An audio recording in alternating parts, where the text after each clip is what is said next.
द्वितीय अध्याय श्लोक 32। यदृच्छया चोपन्नाम स्वर्गद्वारम पावृतम सुखिनः क्षत्रियाः पार्थ लभन्ते युद्ध मीदृशम।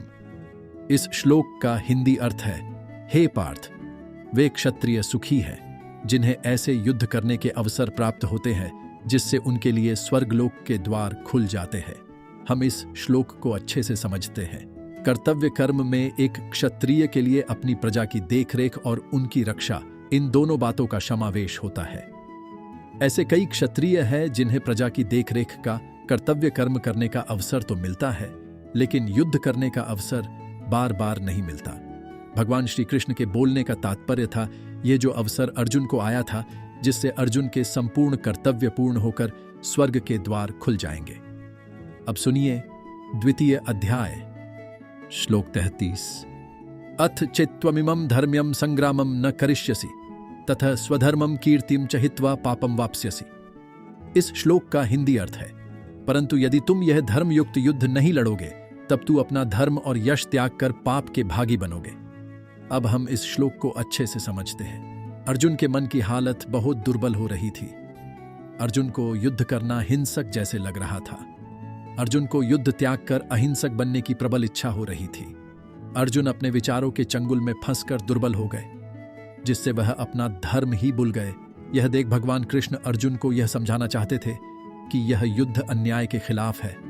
अगर अर्जुन यह युद्ध नहीं लड़ेगा तो वह अपने क्षत्रिय धर्म के कर्तव्य को त्याग देने जैसा होगा, और अर्जुन ने अपना कर्तव्य कर्म पूरा नहीं कर पाया तो उससे यह एक पाप हो जाएगा।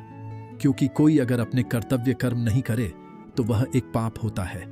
अब आप इसे ऐसा समझे, आप अपने परिवार के मुखिया हो और आप अपने परिवार को शहर के बाहर कहीं दूर घुमाने या कोई और कारणवश ले गए।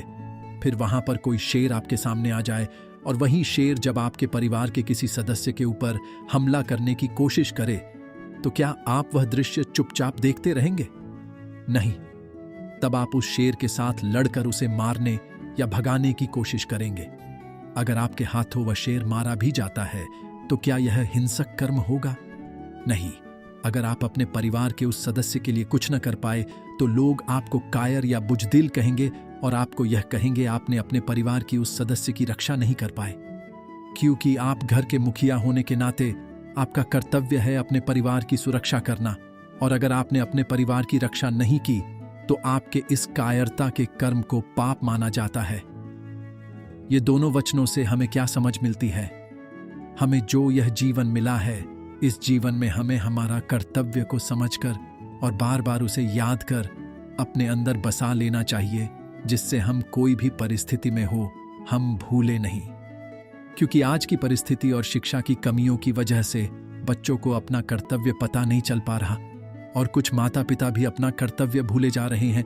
तो कहीं कुछ पति अपना कर्तव्य भूल रहे हैं तो कहीं पत्नी अपना। आज इंसान के पास समय की कमी होने के कारण यह सब हो रहा है।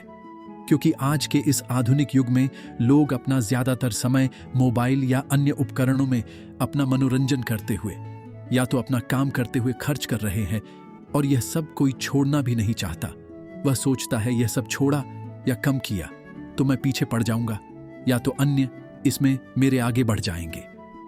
हर इंसान आज अपनी आय बढ़ाने में या तो श्रेष्ठ विचार किसके हैं, इन दोनों में एक दूसरों की बराबरी करने में लगा हुआ है। अगर हमें हमारा कर्तव्य समझ न आए तो हमें अपने गुरु या किसी समझदार और जानकार व्यक्ति को बैठाकर पूछना चाहिए।